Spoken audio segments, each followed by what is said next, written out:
everybody. You're watching Wake Up Call Live. We're back with another Roundtable series. And today we are talking about something maybe a little more lowbrow than some of my other episodes. We're talking about the Meghan and Harry Netflix documentary because people seem to have some very strong opinions about the documentary, about Meghan and Harry. So I want to hear what you all think. And joining me today on my panel is Jennifer Armstrong, a face you've seen before. She practices divorce and family law in New Jersey. Kristen Henninger, she also practices divorce and family law in New Jersey.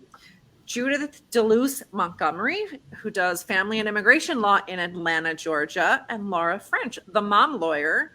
She does estate planning, business strategies, and intellectual property law. And I don't even know where the heck you are, Laura. What state are you in? I'm in Georgia. I'm in Watkinsville, which is just outside of Athens. Okay, so Georgia and New Jersey representing today. I did not do that on purpose, but here we are.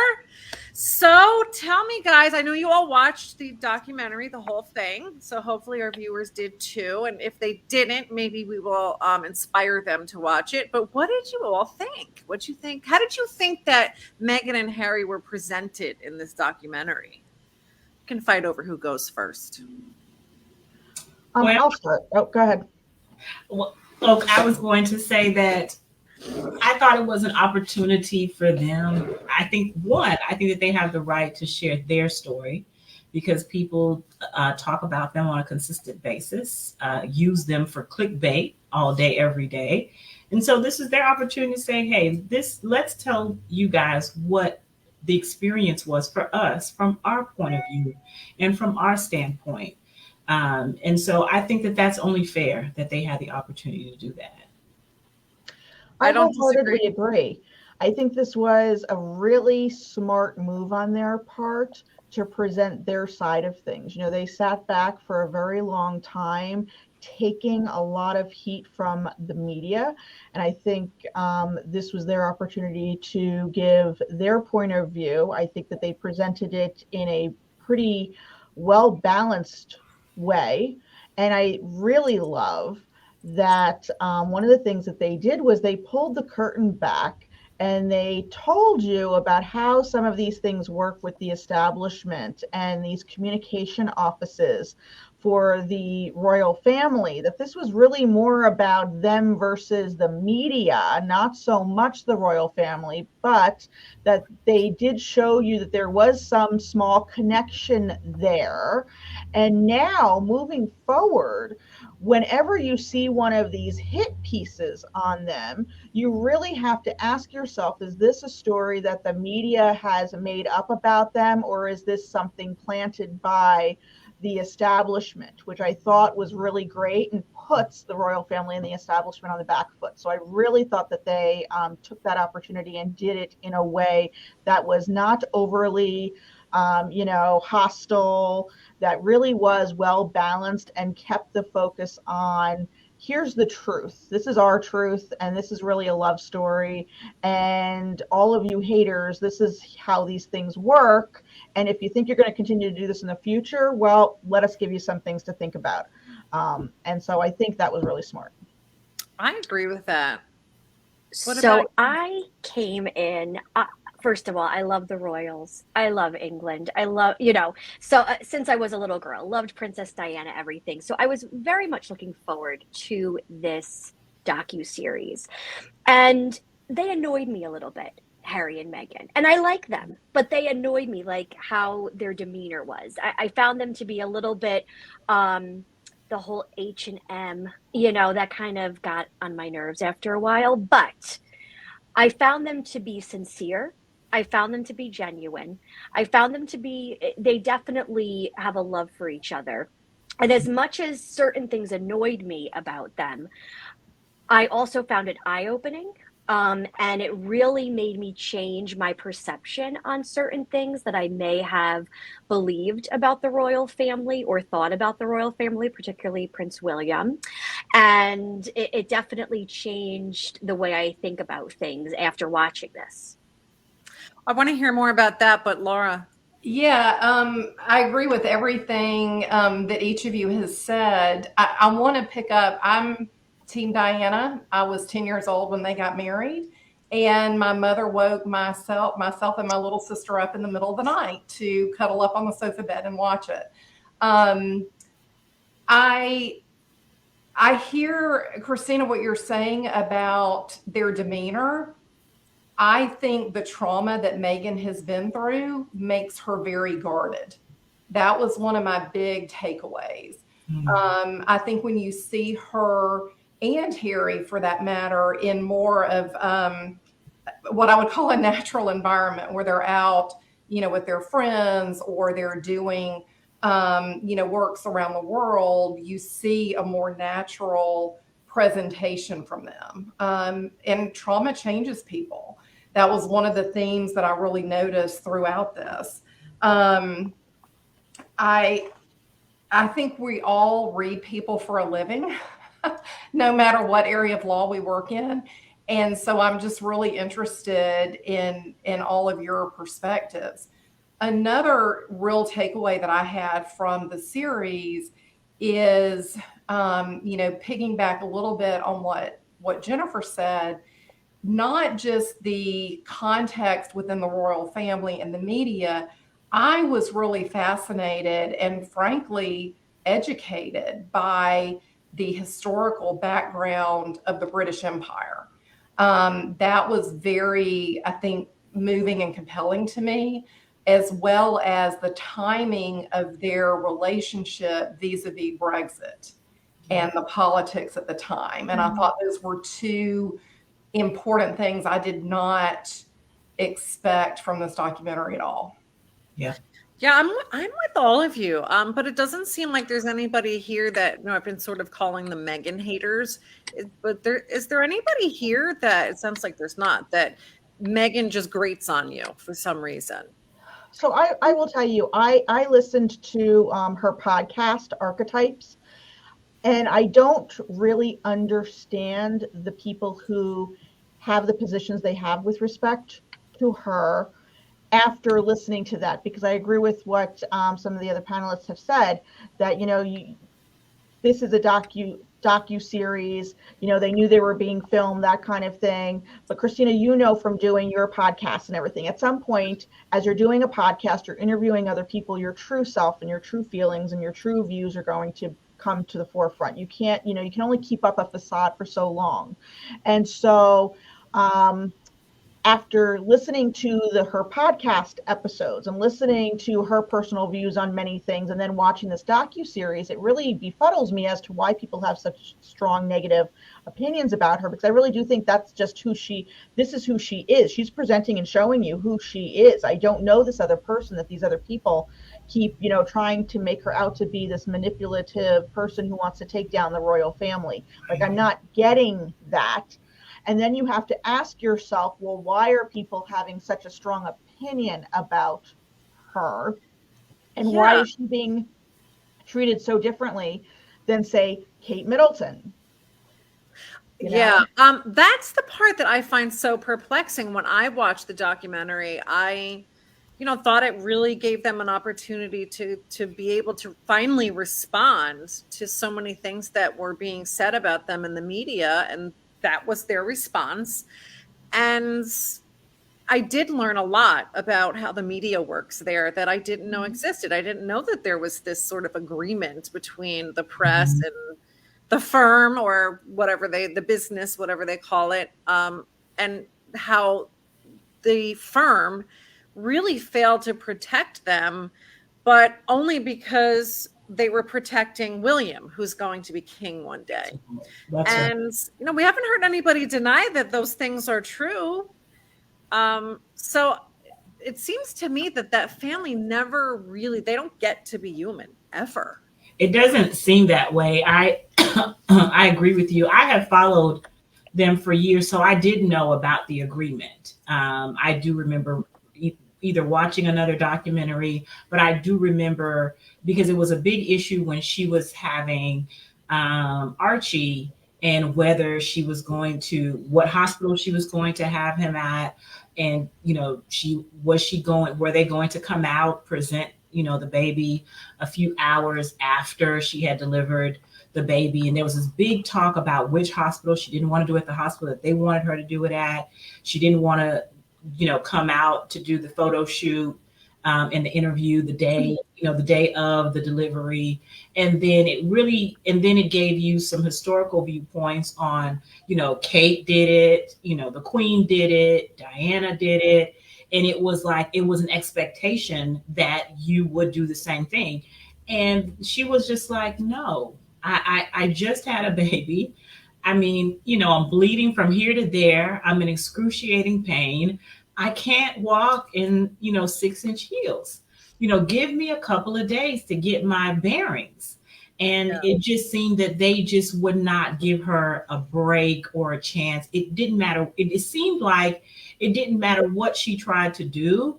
They were going to use her as a scapegoat to embarrass her, to humiliate her. And then that extra layer of her being half Black, they were going to be able to pinpoint that as a reason for vitriol and hate to be spewed. It really appeared that that's what the media was after. And it did seem that they did not try to protect her. It's very clear. Even when she went to them and say, hey, can I just go away for a while? Can we go to Canada? Please help me. And they were like, no, you're going to stay. You're going to get. I think it's easy to believe that happened because anybody who's watched The Crown knows they did the same exact thing to Diana. Same thing. Yeah. And, the Queen, I mean, God, she was queen for forever. Yeah. Right? Like 70 something years. So she was around during that time. And it was kind of the same, she kind of oversaw the family over those years in the same way. Same way. There was really and this overarching mentality. I'm sorry to cut you off. Overarching mentality of this is the way we've always done things. Yes. So this is how we're going to do it. And if you're not going to get with the program, we're going to bully you. Yep. We're going to force you to get with the program, i.e., we're going to take away your security. We're going to cut you off financially. Mm-hmm. We're going to leak where you want to move to and what you want to do. They very much did not want to give Harry and Meghan this 1 foot in, 1 foot out option. There was no compromise. Yeah. You know what's interesting to me, and y'all have picked up on it a little bit, but it's throughout the documentary, is this concept of power and agency and where it and how it's being used. Harry and Meghan used his inheritance to basically flee the country in some ways, and get out of an untenable situation where I think it's perfectly reasonable for anybody to believe their lives were at risk based on the documented death threats. They needed to be safe, not just physically, but mentally. And, talking about the press, the rota, and this, weird, I don't even know what to call that, toxic relationship between the royal family and the press. I think the royal family missed an opportunity to use their power, Absolutely. Especially after the beloved Queen Elizabeth died, to make some changes. They missed the opportunity when Meghan and Harry were in crisis. They missed the opportunity, in the last 3 months. The whole idea that they're not using their power to make things different and better. Well, it seems that the explanation that I got from the documentary was that William and Kate, their people, their handlers, their communications team was allowing the media to attack. Basically, they were trying to keep William's reputation clean at the expense of Meghan and Harry. So it was kind of like, well, let's let them, throw them to the wolves. And almost literally, that's even what they said in the docuseries is they threw us to the wolves so that William and Kate could be the darlings, the media darlings. Well, there was some jealousy there. Yeah, that's what they said. And I don't think that's hard to believe. I think the same thing happened in the past with Diana and Charles. Mm-hmm. Charles was jealous of the attention and the adoration that Diana got from the public. And it seemed like there was some of that happening again. Exactly. But the royal family treated, or the way the press, the royal family and their relationship with the press treated Diana the same way 30 years ago, how they did with Meghan, because Diana was bucking the system as well. She was going and hugging AIDS patients when in the 80s that was completely taboo. People didn't know how AIDS was being transmitted, and she was going in and hugging and touching AIDS patients, and they were horrified by that. And then, you know, she definitely had mental health concerns going on. She was very vocal after her divorce about postpartum depression, about, you know, there were certain things, how she was suicidal at during times in her life. And there were definitely things that they could have, especially with Harry and William having a mental health campaign for a while because of their mother. The royal family missed the opportunity with Diana, but then missed it again with Meghan, because she also expressed that she had postpartum depression. She felt suicidal during times with her pregnancy because of what was going on and because of the hatred from the media, from the British media against her. Yeah, definitely a lot of history repeating itself, but I want to kind of voice to you guys some of the things I have heard from the Meghan haters. Since we don't have Meghan haters here, I can call them that. We lost Laura. Hopefully she'll come back. So what I've heard from people is, one, and you guys must have heard this too, is if they wanted to get away from the public eye, why in the hell do they have a documentary? It's like, you know, they find that as evidence that they're liars. You know, what do you guys think? But that in and of itself is untrue. They have said, and I think they bring it up in this docuseries, that they never said they wanted privacy. You know, they wanted to control the flow of information about them and their lives. And that's very different than saying we want to be private. We don't want to share anything with you. You know, the idea here, my understanding is that if you are a member of the royal family and you are on the public payroll, then your life is an open book. They get to have those pictures. They get to follow you around. You know, William and Kate are now trotting out these poor kids every chance they get at every event and everything. That is just an expectation. So when you don't want that to be the case, and you don't want to make your life an open book, and you want to control that flow of information, which is what I understand Harry and Meghan wanted to do, the media, of course, has now jumped all on that. And, oh, you're not going to play ball with us, where we're going to make up this story, that story. But again, the actual basis of this whole "we want privacy," they never said that. That's not true. Yeah. And I would just add, they get to share what they want to share. I mean, that's kind of the beginning and the end of it to me. Period. Mm-hmm. Yeah. That's it. Yeah, and then, you know, we had started to talk about this before we went live, and I want to continue that conversation, is a lot of the vitriol is directed at Meghan specifically. It's like not Harry, of course. You know, Laura, you said something interesting when I pointed that out, but it's interesting to me that all of the hatred is, and blame, not that there's even any blame to be made, but people are doing it, blame towards Meghan, that, you know, here she's like this siren that just swooped in. Another thing I hear all the time is she knew what she was getting herself into. I disagree with that, and I want to talk about that too. But that she just swooped in, you know, cast a spell over Harry, lured him away from the royalty, and, you know, I don't even know if she's a gold digger, whatever she is, you know, fill in the blank. But I find that perception to be so extreme, and I really don't know where that comes from. It's an old playbook, right? We had Wallace Simpson. We have the divorcee American who swooped in, and I forget what his name was. Edward? Was it Edward who advocated, I think it was Edward. To be with her? Again, they are living centuries ago here, pulling up things, you know, and yeah, I think that's what it goes back to. I think it goes back to, here's this American. She's an easy target. She's a divorcee. She's a person of color. The media could not stop commenting on, you know, mixed race. You know, why did that have to be put out there? You know, you look at Meghan, you can tell she's mixed race. You don't have to advertise that. You don't have to drill that point down. And then again, to what Laura had said earlier, you know, we're at a point in time here where things are so complex.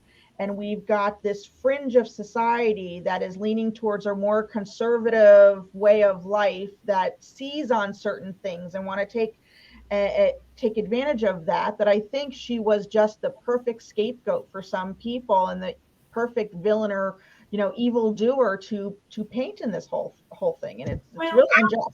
I'll add to that, Jennifer, because I think that at the end of the day, I think that the underlying tone that we're forgetting or we're not forgetting is that racism is alive and well, and it's real, and I think that Meghan probably didn't know that and didn't know to what extent, because being here in the U.S. or in Canada, it didn't seem that she had a difficult upbringing. She was raised by a Black mom. Her dad is white, but her posture was that she was of mixed race. And there's another layer to that, because I think there was comments that was made by Meghan recently where she said that she had never been treated like a Black woman, even though she was a Black woman. And we can get into colorism, but we're not going to do that today. But I just want to make it clear that I don't think that she realized to what magnitude. I think that she thought her great looks, her intelligence, she's well-spoken, she carries herself well, and she's been able to get by in life for a good 38 years prior to going to England. And so I think she thought that that could carry her through, not realizing that there is an underlying tone in these media outlets that there is still racism still deeply seated in there. And it wasn't until she married into that family that she really saw that it was there. And whether we want to acknowledge it or not, I think that the firm, there's still some deep-seated racism there too. And I think whether we want to acknowledge it or not, we don't know who said, what color is the baby going to be, but somebody said it. And there's some ignorance going on even within the firm, whether they want to acknowledge it or not. And so I've never been a fan of Charles, never, because I'm fan Team Diana all day. So, and then his harlot is now the queen. I'm blown away by that.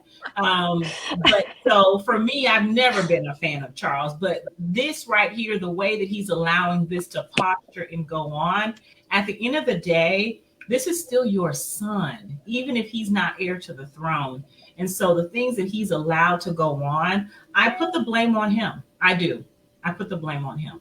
But I think that there's an underlying tone of racism within the firm that allowed them to throw Meghan or let Meghan be thrown to the wolves.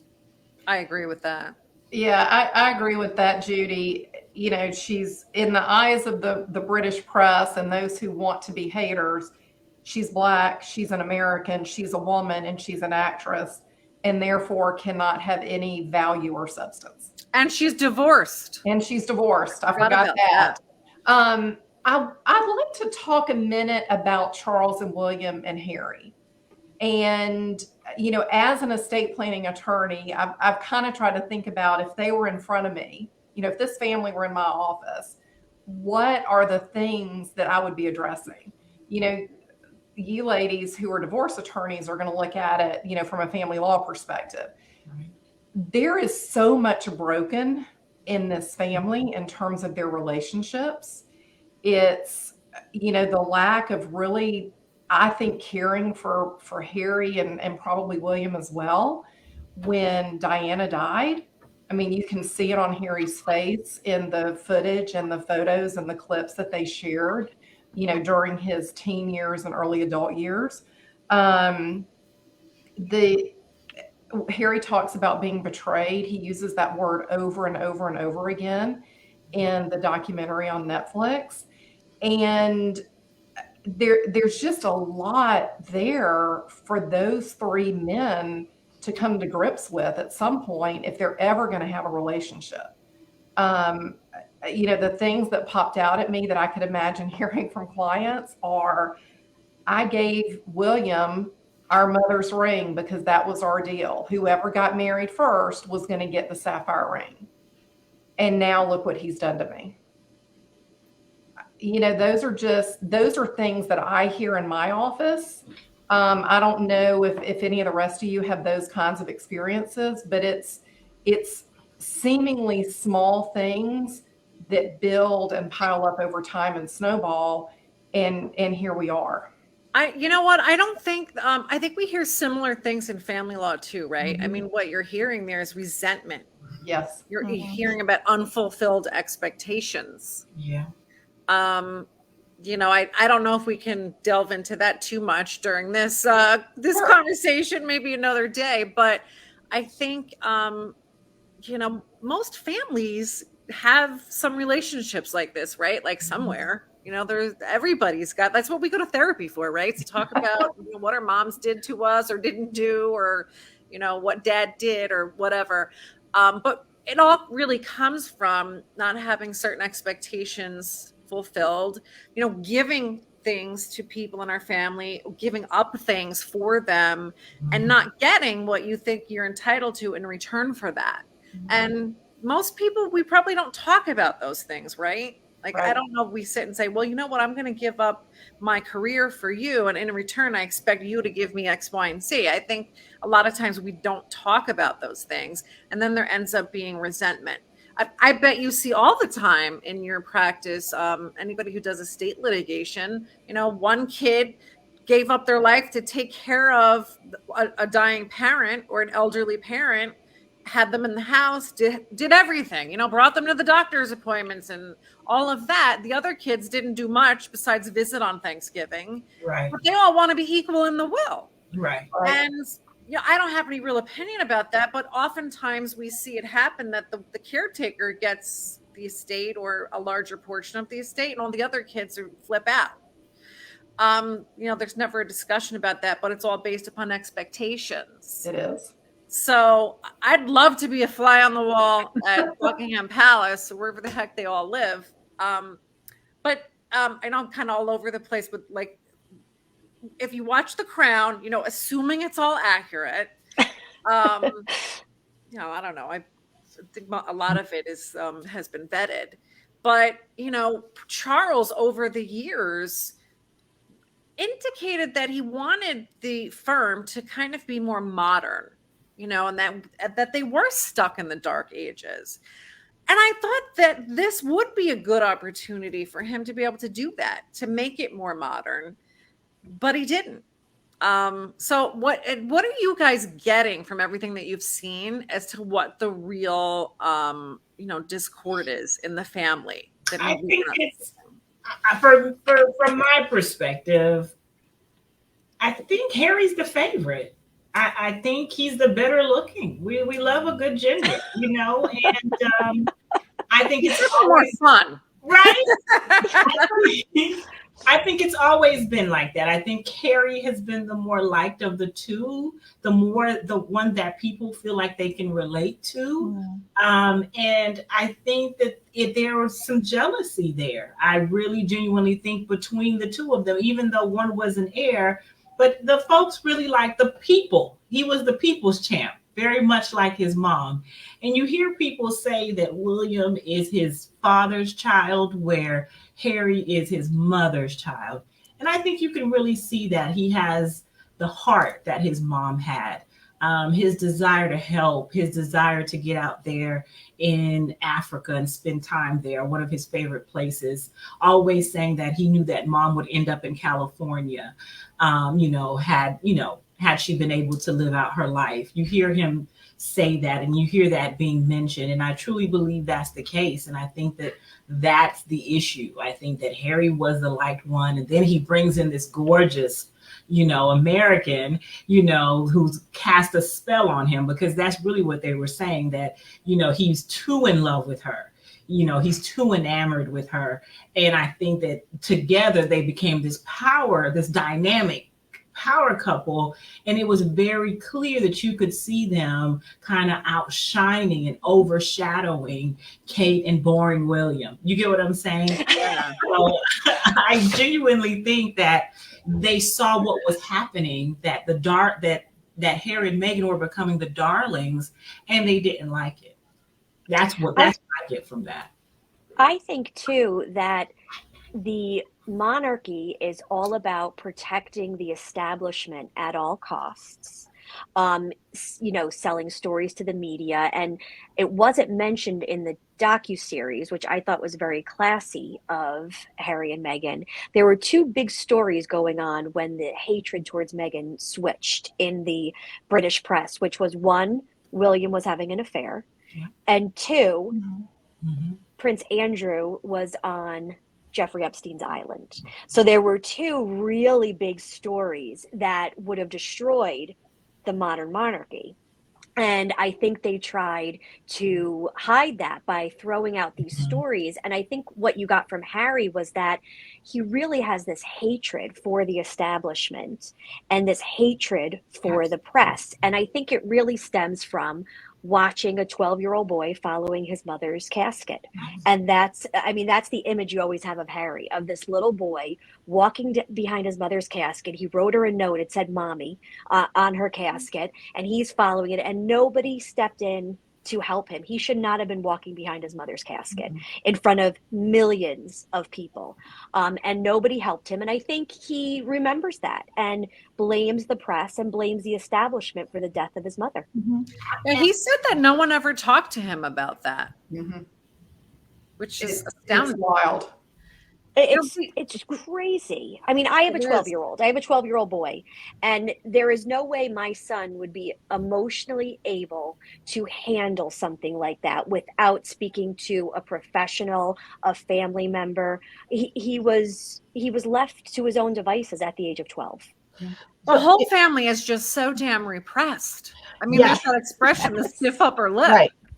I don't know if anyone else had watched, I want to say it was either named, I think it was Elizabeth with Helen Mirren, where she was portraying Queen Elizabeth. And at the end of that movie, it's subtle, depending upon whether you pick it up or not. At the end of that movie, they go through, the royal family's response to the death of Diana. And really, there's no response, there's no emotion, there's no anything. They have to be told to address the people and everything. Versus there's this stag on the property that is shot and killed. And Queen Elizabeth goes to the hunting lodge or whatever to go, see this stag. She showed more emotion about a dead deer than your own daughter-in-law who's been killed and murdered by the media, paparazzi. Yeah, and it was interesting. You call it. That's a really interesting dichotomy there. That where your priorities lie, and it's not with your family and human emotions. It's like an old Victorian family that is not allowed to show any emotion. I mean, I think our generations after us, the young kids today, they're encouraged to.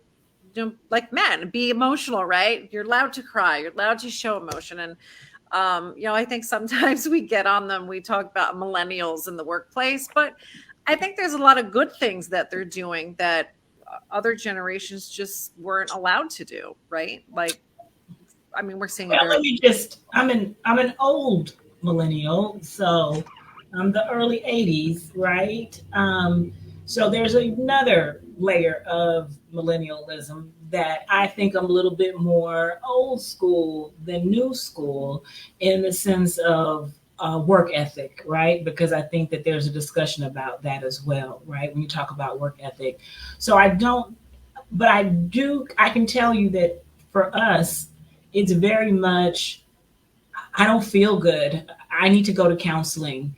I'm depressed. We're very vocal and open about my self-care. Did you do self-care this week? When I have conversations with my girlfriends, did you spend that time dedicated to just you, focusing on you, making sure you're okay so that you can move forward? So I do think that our generation is a lot better and a lot more vocal than the conversations that I used to have with my mom, right? Who doesn't come from a generation of you get to say how you feel, you get to be sad, and you get to be depressed.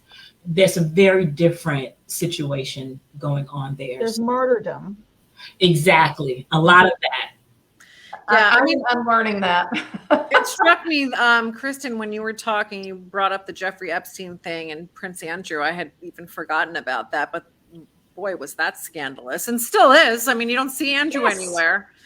No, and he's really gross. He is, and that interview he did was terrible. But it reminded me of an interview that Charles did many years ago. Was supposed to, be some kind of PR, and he was terrible too. I think it was right around the time he was getting divorced from Diana, and he was sort of explaining why did Diana say that there were 3 people in the marriage, and they just outright asked him if he had an affair, and his answer, which was a non-answer, was just so bad. It just made him. No, he had to explain Tampon Gate.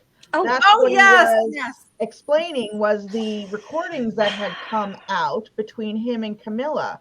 So he had copped to the affair, had no choice but to. But what I found really interesting while everyone was, ragging on poor Meghan and Harry here about the Oprah interview is look at all these other members of the royal family who had done interviews seemingly to try to, reestablish their image, and they failed miserably. Okay. You had Charles, you had Prince Andrew was the most recent.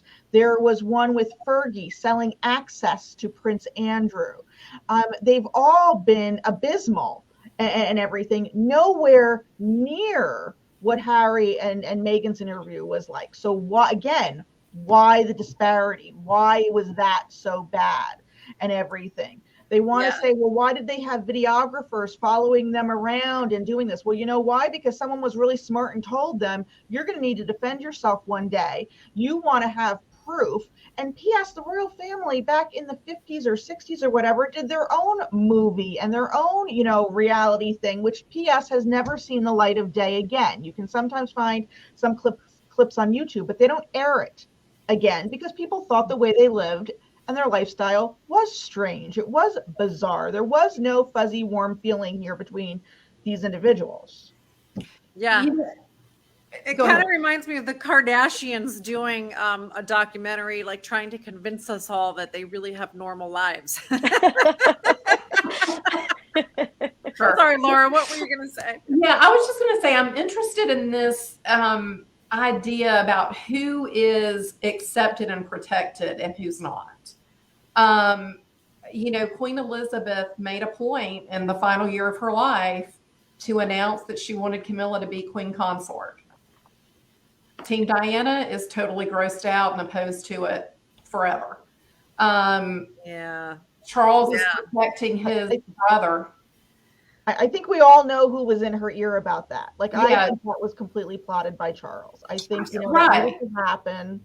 Yeah, so she's protected Charles. Charles is protecting Andrew and William, and William's not protecting his brother. Yeah.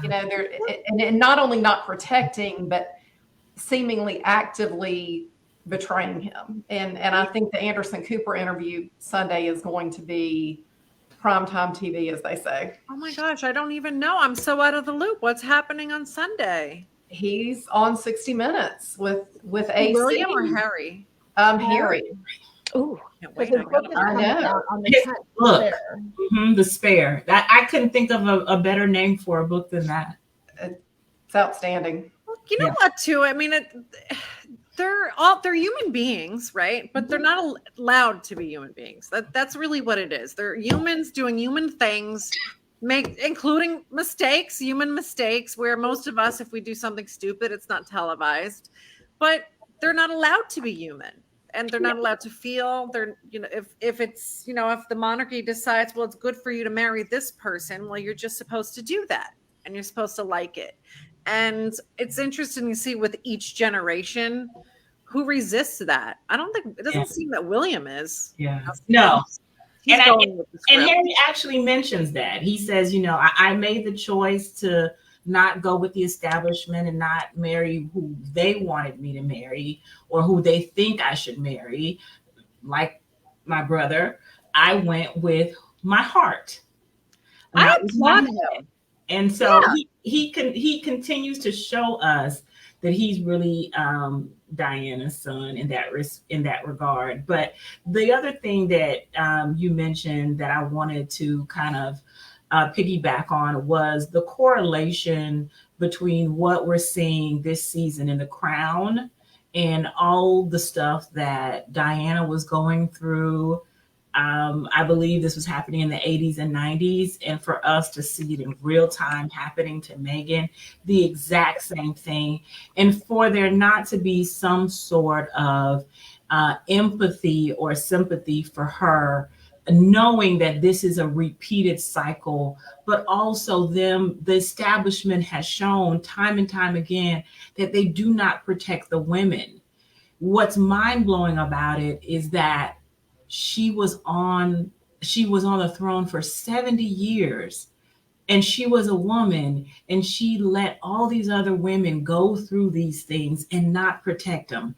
And Queen Elizabeth got a lot of flack for what happened to Diana. So you would think that this time she would have tried to repair her image or not allow it to look like she allowed the same thing to happen. But she literally used the exact same playbook and gave Meghan no protection. But the correlation is there as you're watching The Crown and what Diana is going through and what's happening in real time in 2021, 2022, 2023. It's mind-blowing to me to watch that. And I just want to to us, the missed opportunity here, and they touched on it a little bit in the docuseries. You have Commonwealth nations around the world that are largely made up of people of color, and you are not using your granddaughter-in-law. You're not using Meghan and Harry where they could be most useful. You have other countries now that are trying to secede from the British Absolutely. Empire. Absolutely. And so to piggyback on that, a lot of the countries have started their secession because, and just to be clear, it's because of the treatment of Meghan and Harry. Whether they want to acknowledge it or not, that is the reason. But I don't know if you guys remember or followed when William and Kate went to Jamaica. Mm-hmm. And what the treatment was of them there. Jamaica wasn't having it. No. If anything, you should have sent Mary and Meghan, not these two, right? And Jamaica was like, we're not having it. We're done with you guys. You don't have to come back here. That was their position. And they were very strong about it. They were in the streets. And so their reception was not very warm. And for the establishment not to be able to see and acknowledge that, listen, you guys made a huge, huge error. Kate and William work over here, but they're not going to work on these other islands. It's not going to happen. It's not going to happen in the Caribbean. Well, they treat the firm as a business. They talk about it as a business, but they need some real good business coaches. So they might need something like how to manage a royalty or how to manage a royal family, because they have all these factions and they're not working as a team. Yeah. So if it truly is that everyone's concern is to, preserve the integrity and the reputation of the monarchy, they're not doing a very good job of that. And it seems to me that they're all individually just very selfish. What's good for me, which, is human. It's human to some degree to do that. But it's like, it seems like there's a lot of inconsistencies there. A lot of ego. Yeah, ego. Yeah. We've seen it with Charles, for decades. But again, not using this as an opportunity, as you've said, to change things, to be more welcoming to ahead of the curve. Yes, it's real. It's baffling to me why they would miss this opportunity and not look at the positive opportunities that they had here and everything. If Harry and Meghan wanted to work for free and advance the causes and advance the message of the establishment, and they were going to do it for free and continue to do it, let them have that 1 foot in, 1 foot out. Like, who cares? And everything, all good. We can all win here. Instead, this is why I think this was so great. This docuseries was great as far as looking at negotiation tactics and everything. They took this all or nothing position here with Harry and Meghan, and it's backfiring tremendously on them. What do you say to the people that say, oh, Meghan, she knew what she was getting into. How can she complain about it now? What do you say to that? I don't think that. I mean, I think anytime you're married, you have all the high hopes, and you know you're marrying not just your spouse, but your spouse's family, but you don't know what that really means. I mean, we'll be married 30 years this year, and I think if my husband were on this program, he would say the same thing. We had no idea what we were getting into. No, I think, well, as divorce lawyers, we can vouch that most people don't know what they're getting into when they get married. But specifically with the royalty, I mean, some of the things I learned just here and there from the docuseries, from other things from The Crown that's been enlightening. How could you possibly ever expect most of that? You can't. You can't. You can't. Because I think that there's an issue, and I think that she wasn't able to separate, Meghan wasn't able to separate that this is my husband's grandmother. Mm-hmm. Because if you heard her say, she didn't really have a close attachment, but she really wanted that familial bond. She wanted to be a part of the family. She wanted to make them proud.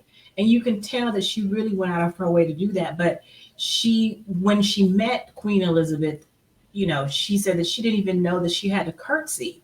She thought that this was something that you do kind of out in the open. She didn't realize that even behind the scenes, you have a duty to curtsy to the queen and whoever is above you. And so the thing is, someone should have been brought in to sit with her and train her like they did Diana, so that she could know the ins and outs and how to speak and what to say and how to do it.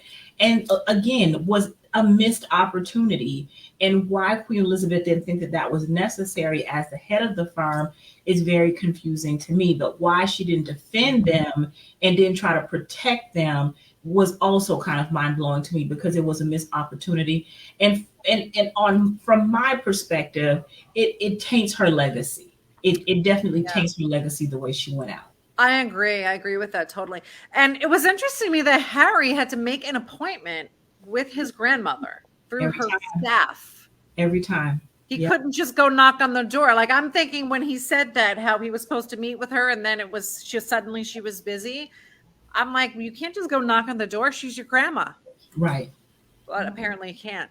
You know what I think is interesting is the idea of looking at the staff. We've talked about history repeating itself. I would love to see, the HR role at Buckingham Palace for the last 70 years, and who is still there, who trained, the next person, because their PR is terrible. Any one of us on this call could do a much better job. It's just a disaster. And maybe the perpetuation of these missed opportunities and harms to the women in the family is in large part because they don't know to go hire new people. But if you look, it shows how they look at family, that you have to make an appointment to see family. Whereas you have somebody, our president, Joe Biden, who has said there's a standing order. If any of my grandchildren call, I'm to be interrupted. I don't care if I'm meeting with a dignitary, if I'm addressing Congress. If one of my grandchildren call me, you come get me. And it just shows the difference that the royal family, everything is a job. Even family, that you make an appointment to see your parents, you make an appointment to see your grandmother. I think I didn't realize it, but in The Crown, right after Queen Elizabeth had Prince Charles, she went on a 6-month tour around the world and left her newborn with a nanny. That's right. And came home to like a 9-month-old. Yeah. Well, they don't who does children. that? Nannies raise their children, and then they go off to stay away boarding school. That's right. At 13. Yeah. But they're not, it's almost like they're not even children. They're just heirs. They're just, they're just put in line for succession to the throne. That's the only reason they even exist. Well, here's an interesting thing. I don't know if you guys know this, but and I don't know if it's been rewritten or not. But when the children are born, the children do not belong to the parents. The children belong to the firm. And so the person who gets to make the decision was Queen Elizabeth. She can make a decision on all of the children, not their parents. And that's written into whatever documentation they have. Now, I don't know if that was ever changed by her or not, but the understanding that I had the last time I heard, that is who was responsible for the kids. I didn't know that. Yep. Yeah, you can I read think like it a did ward of the change. state. I think it did change with the Charles and Diana divorce. Okay. Because she specifically negotiated certain things with regard to custody of her children. Oh, okay. Okay. Interesting. And then Anne got divorced after that, and Andrew got divorced after that. So I think there was, after Charles and Diana, there was a whole succession of divorces with the royal children. Gotcha. Well, that's interesting. So You what know, do you guys think is going to happen with Andrew? Are we ever going to see him again? Oh, he's so awful. He did the Christmas walk at Sandringham. Oh, he That was did. a bone. That was a bone that Charles was throwing him, because I think if he's forced to go out and make money, because he's jobless and everything, and so if he's forced to go out and make money, I think he's going to make money like Harry and Meghan, and I think they're afraid of what he's going to tell. That's right. That's right. But they did put him out. That and he's going to sell baby corgis, because he and Fergie took in those corgis, and I'm convinced that they're going to breed them. And well, Charles Royal Puppy Mill. Charles, he did put him out of the office. He's completely out of the office. He doesn't have the press there anymore. They're done with him. The Queen did that, right? But couldn't Charles put him back in? No, Charles removed him. He did. Oh, okay. He just did it like a week ago. I guess we know how he feels about that. Andrew was the Queen's favorite. We learned that from The Crown. Yeah. Oh, I missed that. I feel like I got to watch it all over again. Yeah. I'm still behind on this current season. Yeah. It really burns me up how they keep grouping Andrew and Harry together. You know, they're neither one is a working member now, so they can't wear their uniforms at the Queen's funeral. They can't this, they can't that.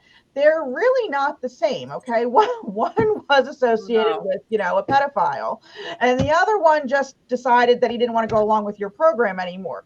That really, again, it's bizarre to me. Yeah. I want to say, like, closing comments. I give so much credit to Harry. He's got huge balls. There's a joke there, but I'm not going to go there. He's got huge balls because, think about how hard and how ballsy that was for him to do that. Think about most people, like, across America, how hard it is for them to go against the grain in their own families. And they're not celebrities, right? But he did it. He's royalty, and he left the family, left the firm, and said, see you later. How hard must that have been? Yeah, I agree with you. I think that was very ballsy of him, but I think that his back was against the wall, and I don't really think that he felt like he had a choice. He felt like in order to save my wife's life, I have to leave, and I have to protect her, and I have to get her away from this, because I'm not going to let them kill her the way they killed my mother. And that was his position. And I wholeheartedly respect Harry even more so for making a decision like that, because that was a very hurtful and difficult decision to make. And you hear him say, there were snippets of the interview that's going to be out where he talks about he wants his father and his brother back. He doesn't want to have this division and fraction in his family, but he had to protect his wife. He had to protect his children. Yeah. And I also think after you watch the docuseries, you see that probably for the first time since his mother died, he had a family, and he had somebody that supported him, and that was his wife. Whether you like her or not, I think she was his backbone, and that's something he probably hasn't had in 25 years. Mm-hmm. I want to mention who I think the unsung hero of the story is, and that is Doria. Yes. I love her. Created, not only how she raised Meghan, but that she created a safe home base for both of them. Yeah. And I just think she's remarkable. I wish more of her were in the docuseries. Yeah. Yeah, it certainly wasn't the dad. Oh my God. No. What a piece of crap. Yeah, which not for nothing, I think also gave the establishment license to feed Meghan to the wolves. Like, here's her own father, and so we can play this angle, and really did a disservice. I mean, I thought so much better of Charles when he walked her down the aisle, and now it's like, well, gee, you just undid that good deed. Yeah. Mm-hmm. Yeah. And now, Mhm. That's how it is with Charles, 2 steps forward, 1 step back. Yeah. Well, it'll be interesting to see what happens. I'm very interested to see what Meghan and Harry continue to do. I think they've got a long career ahead of them doing a lot of wonderful things. So I'm curious to see it. I'll be happy to watch and see what they end up doing. But thank you guys for being on here. I can't believe it. Not one Meghan hater. I kind of wanted at least one Meghan hater to, keep the dialogue going. Because I can't understand what's in their heads, right? So I kind of wanted to try to understand better. But maybe you just got to check out Piers Morgan's Twitter feed. I mean, maybe on the next one. But thank you so much for your time, ladies. And thank you for watching Wake Up Call Live. We'll see you next time. Happy New Year. Happy New Year.